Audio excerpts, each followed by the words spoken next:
بسم الله الرحمن الرحيم وبه نستعين والعاقبة للمتقين والصلاة والسلام على نبينا وحبيبنا محمد وعلى آله وصحبه أجمعين أشهد أن لا إله إلا الله وحده لا شريك له وأشهد أن محمدا عبده ورسوله وهو حبيبه وصفيه وخليله وبعد السلام عليكم ورحمة الله وبركاته.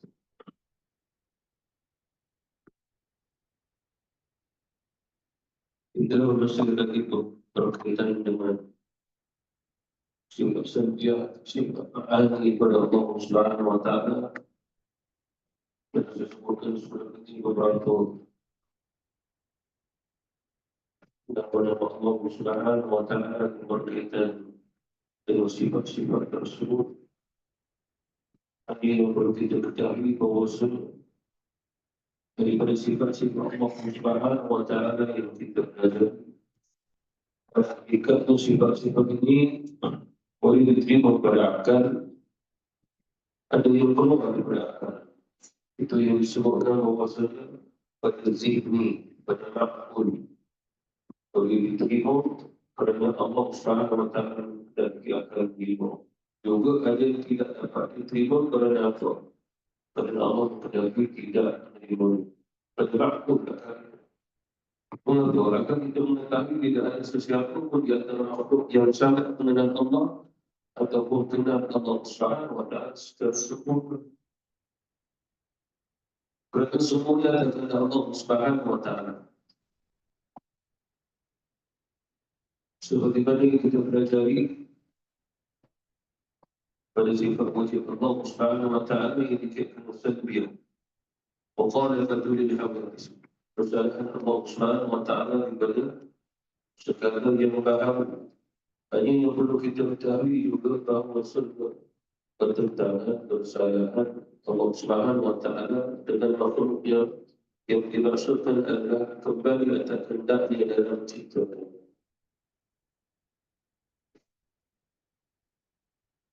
Allah Subhanahu Wa Taala menciptakan makhluk seluruhnya tidak ada persamaan. Persamaan disebutnya makhluk pada akal, tapi penciptaan tidak sama. Mengapa?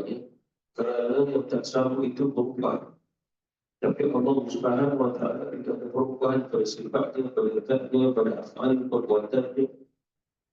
Maka oleh kerana itulah Allah Subhanahu Wa Taala menciptakan makhluk wujud dan perubahan demi perubahan. Dan tidak ada makhluk yang kekal bersama, termasuk juga ahli syurga, termasuk juga ahli neraka. Seperti mana hari Rasulullah SAW Nabi menyatakan bahawa ahli syurga akan semakin cantik. Pagi ini cantik, semalam pun dah cantik, tapi hari lagi cantik. Besok semakin cantik. Begitulah Allah Subhanahu Wa Taala dengan sifat jamal. Dan sudah wajarlah kerja kita. Mengapa Allah Subhanahu Wa Taala terbuat demikian? Kerana kita lakunya tobahan-tobahan. Tidak ada kita melihat sifat-sifat Allah Subhanahu Wa Taala. Kita melihat seseorang yang cantik di syurga, wajah para nabi, wajah para rasul, orang salih, orang mukmin, semua cantik. Lalu di situ dah kita melihat jalan yang Allah Subhanahu Wa Taala, sifat maha cantik yang Allah Subhanahu Wa Taala. Yang kita lihat itu berhakikat adalah sifat Allah. Tapi pada diri mereka yang cantik, ahli syurga yang cantik itu cerminan kepada Allah Subhanahu Wa Taala. Kerana cerminan ini dia kembali daripada makhluk. Terjadi Allah Subhanahu Wa Taala yang ada pada diri kita kembali daripada sifatnya. Maksudnya daripada Allah ke makhluk, kita lihat makhluk kembali kepada Allah. Daripada Allah pergi ke makhluk, tapi kita melihat makhluk, maka itu adalah cerminan. Dan itu semua daripada diri kita. Jadi Allah Subhanahu Wa Taala menciptakan sesuatu tidak sama. Sejarah pun tidak sama. Bahkan maksud begitu juga perbedaan budaya semua tidak sama pada Allah Subhanahu Wa Taala. Oleh kerana itulah Allah Subhanahu Wa Taala menyatakan tentang rezeki tidak ada siapa boleh menghitung. Tentang nikmat tak ada siapa boleh menghitung. tentang jumlahnya, junud maknanya tentera Allah Subhanahu wa taala sebut dalam surah Al-Mudaththir, bila ada siapa mengetahui jumlahnya mereka Allah. Bahkan Allah Subhanahu wa taala beritahu kepada Nabi kita, inna rabbaka ya'lamu annaka taqumu adna min thuluthay al-layli wa nisfahu wa thuluthahu wa ta'ifatun min alladhina amanu wallahu yuqaddiru al-layla wan nahara. Allah Subhanahu wa taala menetapkan siang dan malam dan siang. Dan Allah Subhanahu wa taala saja yang mengetahui peredaran siang dan malam dan waktu yang Allah tetapkan. Hakikatnya Allah sendiri tahu. Lalu Allah berfirman kepada kita, "Dzalikumullahu rabbukum." Demikianlah itu Tuhan kamu. Maksudnya, Khaliqu kulli syai', yang menciptakan segala sesuatu. La ilaha illahu, yang Tuhan bukan dia. Maka tidak ada siapa pun yang dapat menciptakan seperti mana yang Allah Subhanahu wa taala ciptakan. Dan Allah beritahu kepada kita, "Laisa kamitslihi syai'." Dia tidak seperti manusia yang diciptakan. Makhluk berubah. Allah Subhanahu wa taala tidak. Bila dia tidak ada kaitan dengan perubahan, maka dia tidak tetap pada masa, pada zaman awal jawab berbentuk berada di suatu tempat. Itulah maksudnya disebabkan segala-gala yang bertempat berlaku perubahan. Bahkan dalam semesta ini adalah yang bumi, Allah Subhanahu wa taala musnahkan. Allah ulung langit dan bumi. Berubah atau tidak? Jawapannya berubah. Dan perubahan itu pun dari asyratus sa'ah. Kiamat tidak akan berlaku melihat tanda-tanda ini sekian-sekian. Maknanya alam ini pun berubah. Sehingga di langit pun berubah. Itu yang kita pelajari. Mukhalafatul lil hawadis. Kemudian di dalam sifat syar'iyah Allah Subhanahu wa taala adalah al-qiyam. Bila bapak mukhalafatul lil hawadis, qiyam binafsil qiyam. Yang kita belajar di al-qiyam Allah Subhanahu wa taala salah satu sifat syar'iyah iaitu segala tindakan Allah Subhanahu wa taala semuanya atas sifat bersendirinya Allah. Tidak ada kaitan langsung ada campur tangan yang makhluk. Kalau dicampur tangan, dia melakukan sesuatu pun ada tindakan Allah Subhanahu wa taala pun kerana apa? Kerana tidak ada melakukan sesuatu mereka akan tegak. Termasuklah Fir'aun mengaku Tuhan, ana rabbukumul a'la. Dia mengaku Tuhan bukan jadi hakikat. Dia tetap juga bukan Tuhan kerana Allah dah beritahu kepada kita, la ilaha illallah. Jadi Tuhan bukan hanya dia. Seperti mana contoh manusia kalau menyembah yang batu, yang menyembah yang kayu, apa saja. Yang dia sembah itu makhluk yang Allah Subhanahu wa taala cipta dulu. Jadi maksudnya apa yang disembah, yang disembah itu semua kembali kepada Allah. Apa maksudnya? Tidak ada kesan manusia yang menyembah berhala. Dia sembah batu, dia sembah hantu, daripada dia pasir, dibuat gini, jadilah batu berhala. Batu daripada batu, daripada kayu, daripada besi. Itu semua ciptaan Allah Subhanahu wa taala yang tasbih kepada Allah dan menyembah Allah. Bahkan kata Abdullah bin Abbas, wa tasbihah, tasbih di dalam Quran juga ada maksudnya seperti mana kita salat, berdiri, rukun, sujud. Dan alam semesta pun malaikat diri, rukun, sujud. Alam semesta ini juga diri, rukun dan sujud seperti mana yang matahari. Rasulullah beritahu kepada kita bahawa dia setiap hari matahari akan sujud di bawah arasy. Matahari kita nampak bulan. Lalu bagaimana tindakan sujud? Kerana kita mengkaitkan kita sujud merendahkan diri, kita tidak tahu matahari yang boleh sujud. Bagaimana ada caranya? Seperti mana kita solat dalam keadaan duduk, kita tak boleh nak solat diri, ada cara kita solat dalam keadaan duduk. Ada cara. Lalu kata ulama kita al-qiyam itu tasawwur kembali kepada surah Al-Baqarah pada ayat kursi.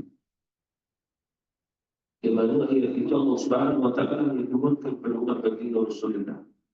Ada Taurat, dari Injil, dalam Zabur, dalam Sunnah.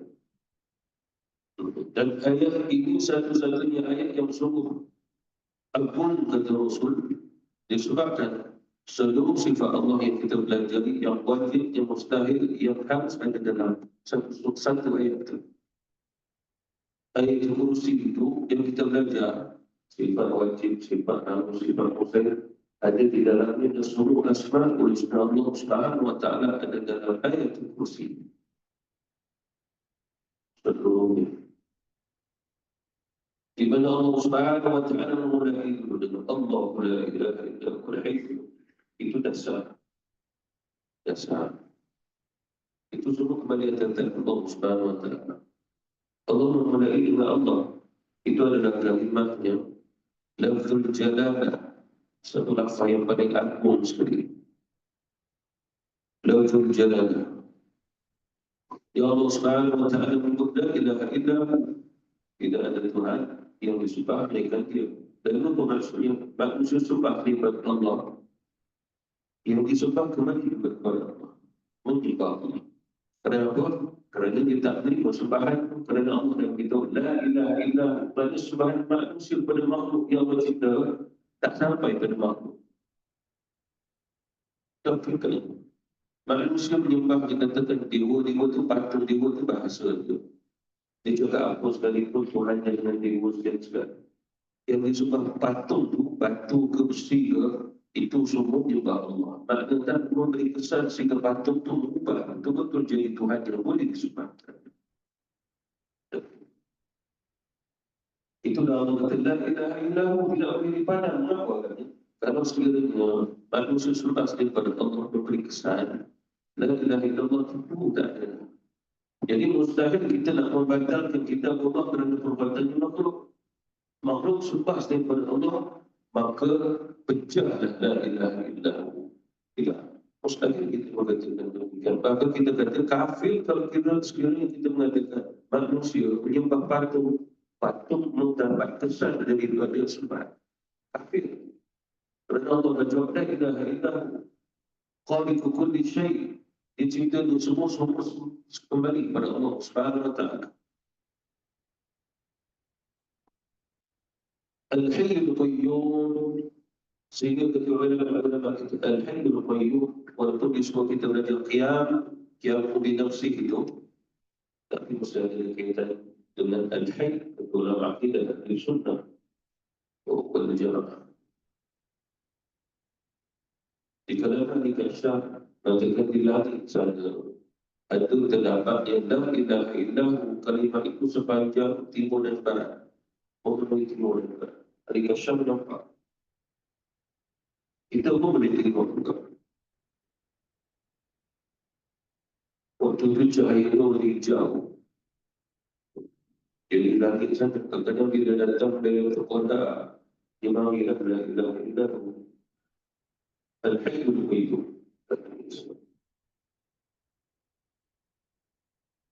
Hari ini dalam bacaan saya, tak ada tempat yang banyak terlihat cahaya berwarna hijau.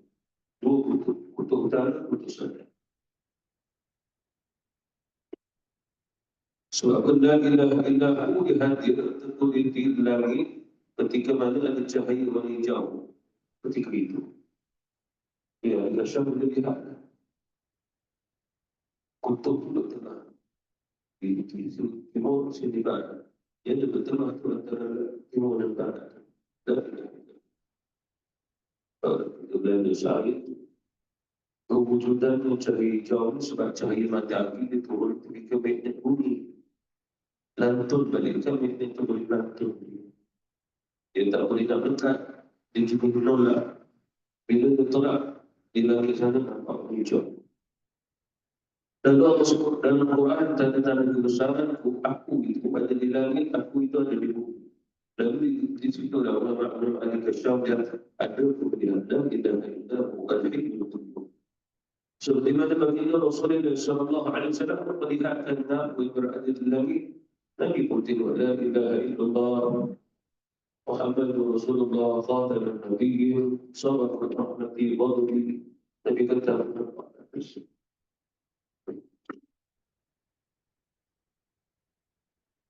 Jadi ini yang perlu kita ketahui tentang Allah Subhanahu wa Ta'ala. La ilaha illahu. Allah dan memulai Allah.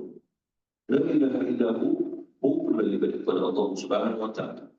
Jadi kata ulama akidah sunnah wal jamaah, ayat ini terkandung sifat yang nafsiyah pada kalimat Allah. Lepas itu la ilaha illahu. Kenapa agaknya? Bila disebut Allah, maka dia dah wajib berwujud. Wajib berwujud itu sifat tamu yang terbelakang, sifat nafsiyah. Disebabkan yang benar-benar wujud itu tidak lain mereka Allah Subhanahu wa Ta'ala, kerana wujudnya Allah menjadi hakikat. Sesuatu yang menjadi hakikat pasti tidak adanya jauhar, tidak adanya arat, tidak adanya jisim ke ciri ke masa ke waktu, itu menjadi hakikat. Macam kita ada arat, ada jauhar, maka kita bukan yang hakikat. Kita dicipta oleh Allah, kita menjadi makhluk. Allah Subhanahu wa Ta'ala khaliq. Dan oleh kerana itu Allah Subhanahu wa Ta'ala memulai dengan Allah. Kemudian Allah Subhanahu wa Ta'ala menyebut la ilaha illahu adalah untuk membatalkan mana-mana manusia yang mengatakan ada Tuhan selain Allah. Batal. Dalam satu riwayat di kalangan Syam kata, bila ada manusia kata ada Tuhan selain Allah, mereka turun balik 140 Islam. Bila dia mengatakan tanpa dengan tasdik fi qalbi dia, mereka paham balik tak masuk dalam kulit. Seperti mana contoh dulu Fir'aun bersama dia kata, aku beriman kepada Tuhan. Aku beriman kepada Tuhan yang disuka oleh Tuhan Israel. Dan aku serah diri aku kepada dan Jibril alaihi wasallam sedang dia buka mulut itu kapal-kapal itu di balik pasir masuk tenggelam dia. Itu kapal-kapal itu yang Jibril alaihi wasallam ambil pasir bawa masuk mulut dia, macam mana dia orang tenggelam dia. Lepas berapa ribu tahun orang potong tengok ada pasir masuk dalam tu. Itu Fir'aun. Yang buat itu pun masuk Islam. Dia kaji, kita bagi tahu ayat itu dalam Quran. Itu masuk Islam. Dan bisa hidup. Al-Hayy, Allah Subhanahu wa Ta'ala Maha Hidup. Digandingkan dengan Al-Qayyum yang kuat. Al-Hayy bukan bermaksud Allah Subhanahu wa Ta'ala bernyawa. Agar Allah nak bagi tahu hakikat kewujudan yang tak pernah akan padam, tidak akan pernah berubah adalah Allah. Itu Al-Hayy. Dan begitu juga Al-Hayy ini ulama berkaitan bahawa sedia agar manusia semua kembali menisbahkan hidayah yang dia dapat, ilham yang Allah Subhanahu wa Ta'ala beri, sehingga mereka mengenal asal usul diri mereka tidak lagi daripada Allah Al-Hayy. Kenapa? Kefahaman menghidupkan. Siapa yang hidupkan muhyi Allah Subhanahu wa Ta'ala. Seperti mana hati juga dihidupkan oleh Allah setelah Allah Subhanahu wa Ta'ala mati. Bila dia hidup, mengenal. Bila dia hidup, dia bermakrifat. Oleh kerana itu Allah nyatakan bahawa si hati orang kafir itu mati. Dia tak akan makrifat. Nurnya makrifat dia. Walaupun mungkin selesai iman juga. Selesai zaman beriman juga. Iman walaupun selesai zaman selesai makrifat daripada Allah Subhanahu wa Ta'ala. Al-Qayyum adalah Allah Subhanahu wa Ta'ala mustahil badannya diliputi dengan yang kelemahan, kelebihan, kelalaian ataupun sifat-sifat kurang. Al-Qayyum, sehingga perbuatan Allah Subhanahu wa Ta'ala tindakannya mesti ada Al-Qayyum. Dan Al-Qayyum itu kesannya ada pada diri. Mengapa? Sebab diri kita juga ada kesan daripada Allah Al-Qayyum. Mengapa kita kaitan di situ? Sebab kata ulama akidah sunnah wal jamaah kerana adanya tentang sifat yang bertentangan dengan sifat ya Allah pada sifat mustahil.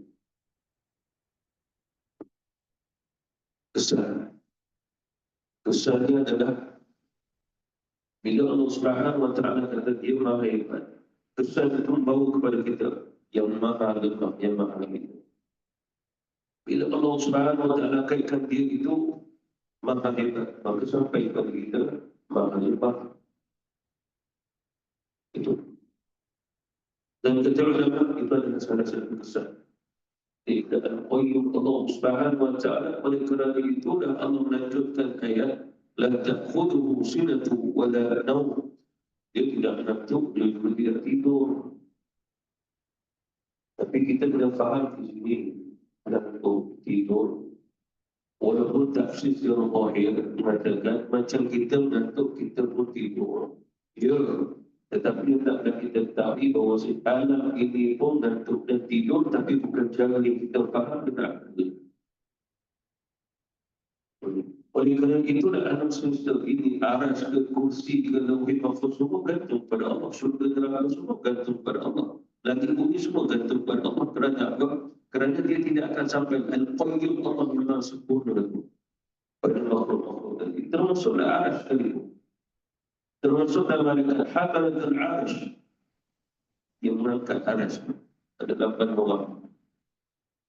Salamiyah. Dapat orang dan sudah Allah Subhanahu Wa Taala sebut dalam Quran. Tak boleh nak disebabkan aras itu dalam Quran. Malaikat Allah jika pun dah sangat kuat, tak terangkat aras. Maka Allah Subhanahu Wa Taala kata, kalau kamu tak larat yang angkat, maka akannya aku sifat kamu. Tidak ada daya ya Allah. Lalu kalau begitu tidak ada daya, siapa yang berdaya? Kau ya Allah. Lalu la hawla wa la quwwata illa billah, terangkat. Sambil Allah bertanya kepada malaikat, sambil itu malaikat dapat makrifah, lalu menyebut la hawla wa la quwwata illa billah. Sehingga Allah Subhanahu Wa Taala memilih barang siapa yang baca la hawla wa la quwwata illa billah, nanti dia masuk syurga, Allah tanam dia atas kalimah yang dia baca. Sebagai ulama kata daripada setiap huruf satu batang pohon. Sebagai ulama kata satu kalimah itu dia baca secara dahsyat, la hawla wa la quwwata illa billah, satu pohon Allah tanam dalam syurga. Jadi qayyum itu kat siapa? Allah Subhanahu Wa Taala. La ta'khudhuhu sinatun wa la nawm, pada siapa? Makhluk. Lalu kita faham, kita mengantuk, kita pun tidur, itu kita. Hari mengantuk tidur, ya. Langit, ya. Cuma jaga dia. Tapi dalam Quran kan, Allah Subhanahu Wa Taala menyatakan bahawa maksudnya para malaikat itu bertasbih dan tidak lelah, ya benar. Tapi tidak semestinya tidak lelah itu kuat dan sempurna kekuatannya. Sehingga ulama kita menyatakan dalam beberapa riwayat, malaikat pun mati itu, malaikat pun pingsan, malaikat pun terkejut, malaikat pun takut, malaikat pun nangis, malaikat pun tersujud bila dia tidur. Apa maksudnya di sini? Sifat malaikat.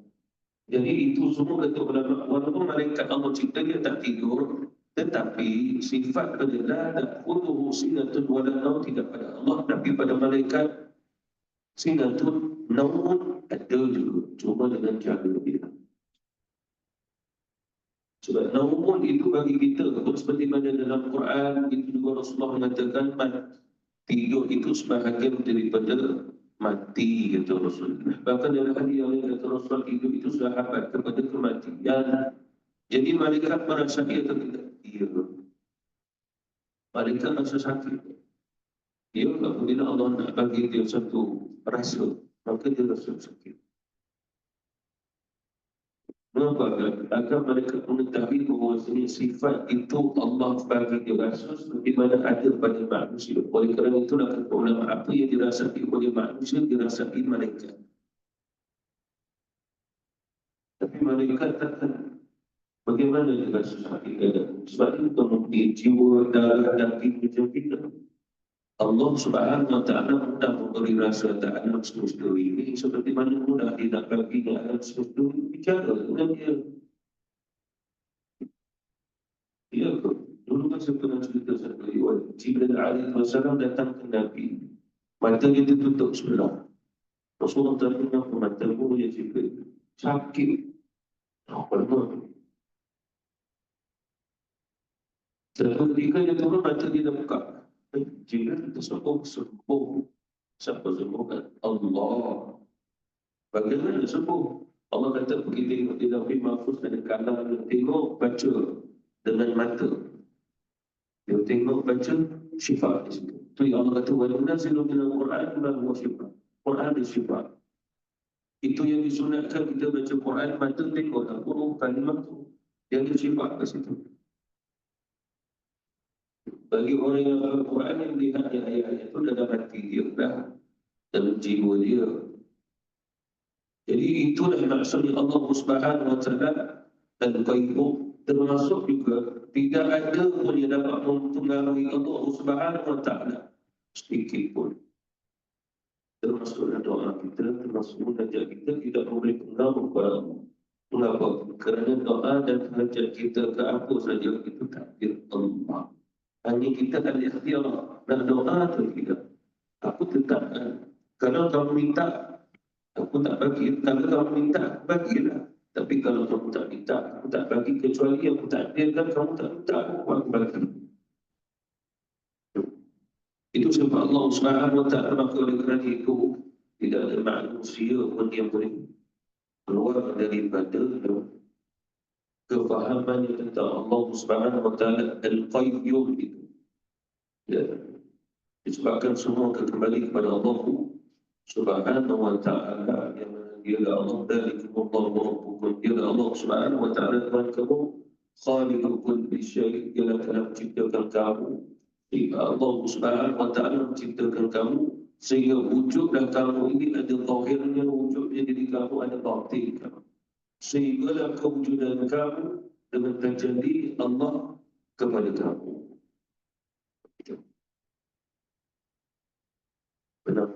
Penampakan di sini bukan seperti mana kita melihat apa yang berada di langit itu adalah Allah Subhanahu Wa Taala. Dia yang kita melihat itu pada hijab. Yang pertama bila tersingkap hijab, kita dah tak nampak langit, maka kita nampak pencipta langit. Oleh kerana itu Allah perintah, maka kamu kena lihatlah apa yang mencipta. Kenapa Allah perintah? Sebab nanti kamu akan lihat di situ walaupun sekadar sedetik. Mata ini memang lihat dia langit, tapi hati kita ada basirah. Bila Allah angkat tirai hijab tu, maka kita melihat dia. Tapi bukan dia berada di langit. Kita melihat Allah Subhanahu Wa Taala melalui makhluk tadi. Langit, tengok ada Allah, tapi bukan maksud Allah berada di langit. Tak, melihat kebesaran kewujudan Allah dalam hati. Dia bukan di langit. Itu terjadi Allah Subhanahu Wa Taala kepada kita. Walaupun mungkin kita dapat dengan seketik saja kerja ulama-ulama kita.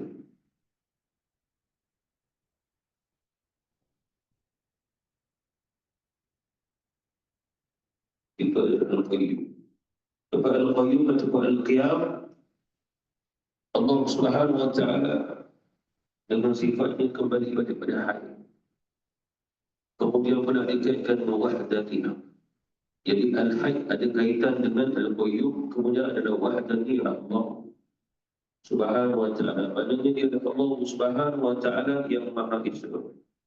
Maha Esa Allah Subhanahu Wa Taala ini dikaitkan dengan ada ahadiyah, iaitu wahdatina Allah Subhanahu Wa Taala dikaitkan dengan ahadiyah.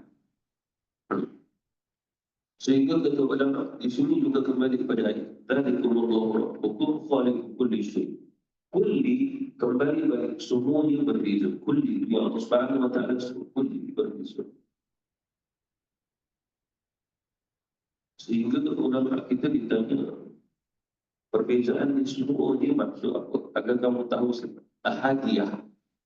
Ahadiyah maksudnya semua tak sama, semua satu. Walaupun ini nama manusia, ini namanya haiwan, ini jin, tapi semua ahadiyah, satu. Kembali balik kepada Allah Subhanahu Wa Taala wahdaniyah. Apa maksudnya? Allah Subhanahu Wa Taala pada wahdaniyah yang menciptakan makhluk macam-macam jenis, bahkan hampir lebih 1000 jenis makhluk yang Allah Subhanahu Wa Taala cipta. Tapi semua makhluk itu ada disifati ahadiyah, bukan sifat Allah. Bukan, tapi ahadiyah bermaksud setiap yang Allah cipta semua berbeza. Itu maksud ahadiyah. Tak boleh nak sama. Itu yang ulama akidah Sunnah wal Jamaah manusia tetap manusia walaupun kulitnya itu tidak sama. Ia itu jenis makhluk. Tetapi semua yang ada, semua ahadiyah, maknanya itu semua satu. Oleh kerana itulah Allah mengkaitkan semua manusia yang ditanya di akhirat seorang demi seorang. Ahadiyah, nafs.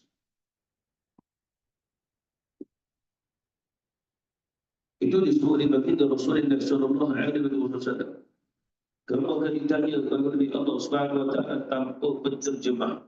Apa maksudnya? Allah Subhanahu wa taala memberi kefahaman bagi kita sehingga kita memahami apa yang ditanya oleh Allah. Setiap orang ditanya, jawapan dia berbeza daripada setiap orang yang ditanya. Dan soalan yang ditanya oleh Allah walaupun dasarnya seperti mana makbul sama, hakikatnya lain juga. So, mana Allah berterjadi kepada hamba-hamba juga. Semuanya akan ada yang terjadi yang berbeza. Tidak ada setiap di antara ahli syurga melihat Allah dalam keadaan sama saja. Kerana Allah memperlihatkan itu yang ada yang perbezaan terjadi. Tapi Allah Subhanahu wa taala wahdahu, maka tidak ada perubahan pada Allah. Oleh kerana itulah melihat Allah bukan dikatakan mata mampu melihat, tapi adalah Allah memperlihatkan kepada mata. Sehingga mata itu pergi ke akal, sehingga sedetik memahami itu adalah Allah. Lalu Allah begitu, dzalikumullah rabbukum. Itulah Tuhan kamu yang kamu lihat. So Allah kata khaliqu kulli syai' la ilaha illa hu, maka apa yang kamu lihat itu adalah aku memperlihatkan diriku kepada kamu. Itu maksud terjadi. Tetapi dalam hal ini oleh kerana sedetik kata ulama, maka tak ada siapa dapat merakam mereka. Tidak ada. Bahkan dalam kajian saya bukan saja berkaitan terjadi. Sesuatu yang kita lihat sesaat tak boleh nak dirakam. Zoom. Contohnya nampak itu, mana boleh rakam sekali tengok. Zoom.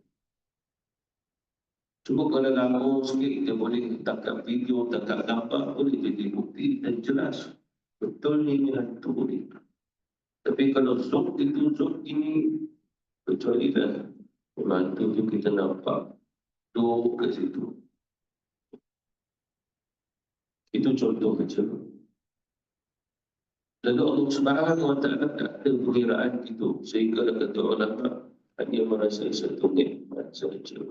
Dan nikmat sedetik itu melihat Allah lebih besar daripada segala nikmat orang yang hidup walaupun tak tahu berapa puluh juta tahun dalam syurga. Allah menghendaki memperlihatkan dirinya kepada hamba-hambanya dalam syurga itu agar hamba itu mengetahui Allah wahdanya. Allah melihatkanlah wahdanya agar makrifat kita semakin bertambah. Disebabkan kata ulama, ilmu yang akan semakin bertambah bagi manusia adalah ahli syurga dan ahli neraka. Makrifat ahli neraka, yang neraka makrifat dia pun bertambah sebab dia mengenal Allah Subhanahu wa taala suatu dan neraka. Dan persoalan malaikat dalam neraka semua berkaitan dengan Allah Taala. Semua jawab nak Allah, nak Allah. Apa maksudnya? Mereka sendiri tak mencari sesama mereka untuk minta pertolongan, tetapi yang mereka mahu adalah Allah.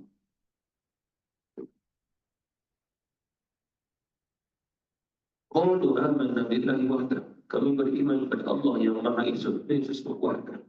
Itu adalah Allah. Ahli neraka juga Allah Subhanahu wa taala memperlihatkan wahdahnya sehingga dia mahu Allah. Dia tak mahu yang lain.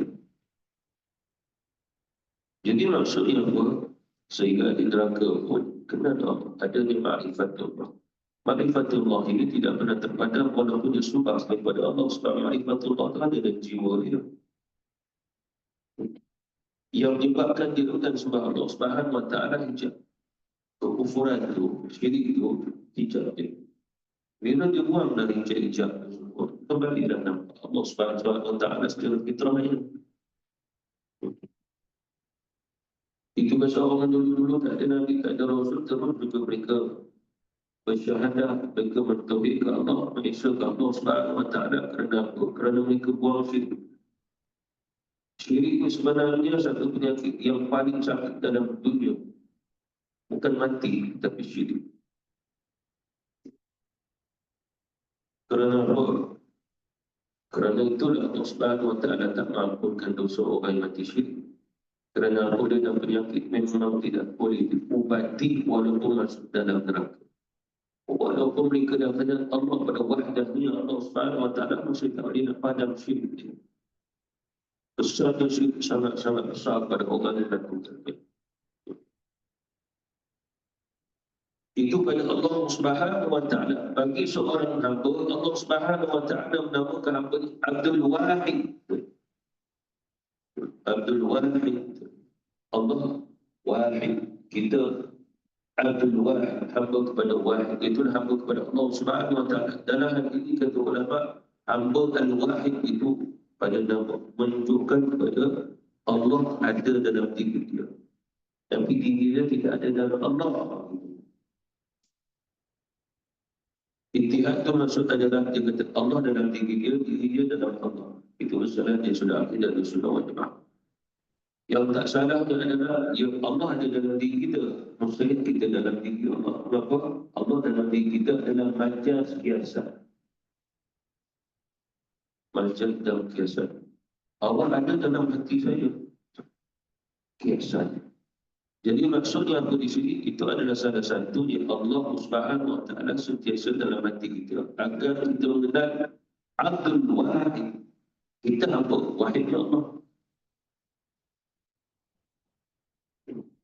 Jadi Wahid itu ada bersama kita. Oleh kerana itu, walaupun nama kita ini Muhammad, nama kita Yazid, nama kita Abdul sekalipun, tak, kita adalah Abdul Wahid.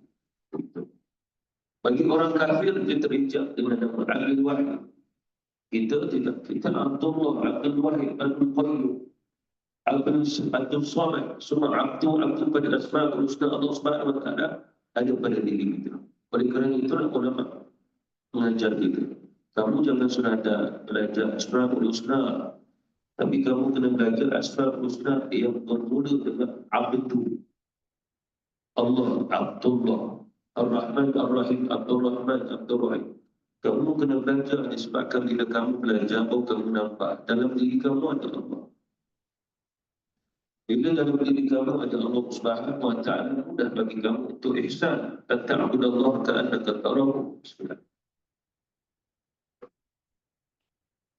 Bila dalam diri kamu ada ihsan, barulah kamu akan lihat Allah, Ar-Rahman, Ar-Rahim. Kita ada izin Allah Subhanahu wa Ta'ala untuk melihat dia pada nama-nama dia. Kalau sekiranya kamu tak mampu nak melihat itu, fa'innahu yaraka, dia melihat kamu. Itu hakikat yang tadi kita bahagian kita. Sehingga kata pada ulama kita, Rasulullah sekadar belajar, tapi Nabi tahu tidak mampu bagi kita. Kerana kata Rabu, seolah-olah melihat Allah. Sebab dia bukan hakikat. Kerana kita perlu belajar sehingga sampai pada ibadah benar-benar seakan-akan melihat Allah. Dan perkara itu sangat berat dan bukannya mudah. Tetapi untuk mengkaitkan fa'innahu yaraka pada bahagian kedua, dia jauh lebih ringan. Fa'innahu yaraka inilah nama-nama Allah. Itu yang kita sebut Allah dalam diri kita. Para Nabi, para Rasul, ihsan yang kedua. Satu peringkat dia melihat Allah, roh, musyahadah. Satu peringkat dia muraqabah. Bila seseorang dapat muraqabah, dia tak dapat musyahadah. Ada seseorang dapat musyahadah, tak dapat muraqabah. Ada seseorang musyahadah dapat muraqabah, dapat.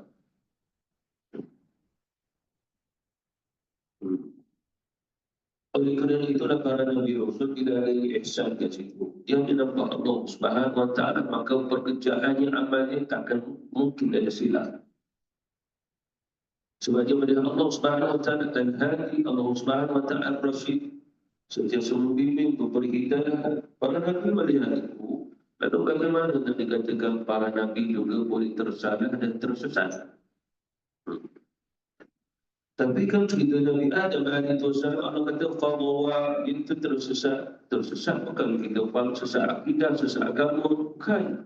Tersesat di sini adalah dia tersalah dalam mengingati sesuatu yang sepatutnya diberikan. Itu pada Nabi Adam tu Allah kata fanasi, dia terlupa. Terlupa bagi Adam, Allah kata dia sesat. Tapi sesat dia dimasukkan dan terlupa. Itu bahasa Allah Subhanahu Wa Taala. Lalu di sinilah kias dikaitkan juga manusia itu jadi sesat kerana dia dah lupa Allah. Itu yang Allah Subhanahu Wa Taala sebut dalam Quran, maka janganlah kamu jadi seperti orang-orang yang telah melupakan kami, lalu kami pun buat mereka lupa akan diri mereka sendiri. Itu yang kufur kepada Allah Subhanahu Wa Taala dan dia sesat terus dan tak ada Allah, tak mau Allah. Pada Allah Subhanahu Wa Taala ada dalam diri dia, Allah berterjadi dalam diri dia, tak mau. Itu nampak apa dia tak mau dia mengganti.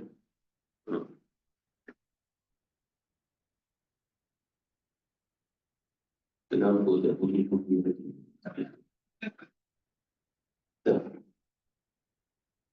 Bunyi rasa macam 2 tahun lebih. Dan bagi satu yang kita perlu ketahui pada sifat ahadiyah, Allah wahdaniyah, kita Abdul Wahid, wujudnya ahadiyah. Itu sekadar bahasa ulama. Jangan kita kata kita pun ahadiyah, mana kita ahad. Mana ahadiyah adalah sama dengan sifat Allah. Tidak sekadar nama. Ahadiyah bagi kita, yang Allah Subhanahu Wa Taala cipta buat kita, bukan fizikal, bukan tubuh, bukan jasad. Tetapi keberadaannya ada dalam jasad, ada dalam tubuh. Kerana apa? Kerana ada dia wahid. Abdul Wahid, Abdul kita wahid Allah. Dan di sinilah jalannya sehingga manusia ditanya oleh Allah, fa'ana yufakun. Bagaimana kamu boleh keluar tauhid tadi? Sebab dia wahdaniyah, dia menjadi ahadiyah, itu menjadi tauhid. Jadi Allah Subhanahu Wa Taala berkata, "Dzalikumullahu rabbukum khaliqu kulli syai' la ilaha illa hu fa'ana yufakun." Kenapa kamu boleh ubah? Memang Allah Subhanahu Wa Taala kena berlaku perubahan. Cuma manusia pada makrifah sepatutnya tidak berubah, tapi bagaimana boleh berubah? Allah bertanya. Tapi perkataan Allah Subhanahu Wa Taala bukan menunjukkan bahawa Allah itu adalah kerana apa buat sesuatu pun boleh ubah tentang mentauhidkan dia. Sebab semua sekali jiwa manusia mentauhidkan Allah Subhanahu Wa Taala. Bagaimana orang itu boleh keluar pada tauhid? Maksudnya sebenarnya kata ulama akidah dan sunnah wal jamaah, dia tidak pernah keluar daripada tauhid, tidak pernah keluar daripada sifat ahadiyah. Jiwa dia tetap fitrah. Allah itu Tuhan dia. Cuma Allah tanya fa'anna yufakun. Tidak lain adalah untuk mengembalikan dia, tarbiyah dia. Sepatutnya kau sembah aku, bukan sembah patung. Maka bagaimana kamu sembah patung? Itu pertanyaan Allah Subhanahu Wa Taala. Sebab apa? Kamu sembah aku ada bukti. Kamu sembah patung tak ada bukti. Mampu kamu sembah yang tak ada bukti. Itulah fa'anna yufakun. Itu maksudnya. Kenapa Allah tanya? Kerana memang dalam jiwa dia ada wahid tadi. Itu yang Allah Subhanahu Wa Taala tanya. Ayat innal ladzina kafaru sawa'un 'alaihim anzartahum am lam tunzirhum la yu'minun. Orang-orang kafir itu kata Allah, sesungguhnya orang-orang kafir yang Muhammad sama ada kau datang beri peringatan atau tidak, sama dia mereka tidak akan mahu beriman. Allah kata sama, itu sama. Tapi sama di sini sama ini adalah dua. Satu, kekafirannya semakin bertambah atau kekafirannya berkurang. Bagaimana kekafiran yang bertambah? Apabila dia sombong, dia terkabur, bertambah. Bila dia diam, dia tak sembah berhala, sembah batu, kekufuran dia turun. Bila kekufuran dia turun sehingga dia tak mau sembahan dia syukur, kembali fitrah. Di situlah ada Allah yang kita. Sebab Allah Subhanahu Wa Taala sebut dalam Quran itu, bila manusia dah tak mau kepada yang mau Allah tadi, Allah tak akan pernah padam. Sebab Abdul Wahid ada dalam semua diri manusia. Walamma ra'au ba'sana qalu amanna billah. Itu Allah Subhanahu Wa Taala sebut. Bila sahaja mereka dah melihat yang ada, mereka kata, kami beriman kepada Allah Wahdah yang Maha Esa. Yang Wahdah itu adalah Al-Wahid sendiri. Begitu juga Allah Subhanahu Wa Taala menyatakan,